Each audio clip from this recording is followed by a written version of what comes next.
জুবিন দাবিহীন এখন অসম কল্পনা কৰিব পাৰি জানো? জুবিন দাবিহীন অসমৰ সংগীত জগতখনৰ কথা ভাবি চাওকচোন। হয়তো যিসকলে গম পোৱা নাই আৰু এইটোৱে সত্য যে জুবিন দা আৰু আমাৰ মাজত নাই।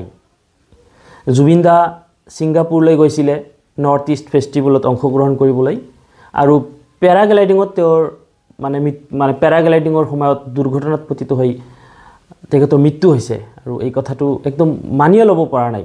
মই বুলি নহয়, মোৰ দৰে লাখ লাখ কোটি কোটি বহুত আছে এনেকুৱা মানুহ যে জুবিন দাবিহীন মানে অসমৰ মানে সংগীত জগতখন কল্পনাই কৰিব আমি নোৱাৰোঁ।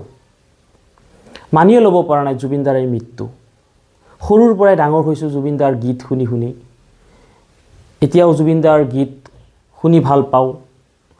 জুবিন দাৰ গীতকে গুণগুণাওঁ। গান কোনেও যদি গাবও নেজানে তথাপিও জুবিন দাৰ গীত গুণগুণায়, শুনে সৰুৰ পৰা ডাঙৰলৈকে সকলোৱে। জুবিন দা আমাৰ হাৰ্ট থ্ৰব আছিলে আৰু হাৰ্ট থ্ৰব হৈ থাকিব।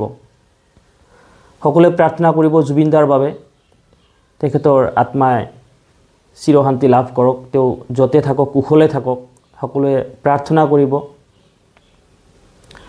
ধন্যবাদ।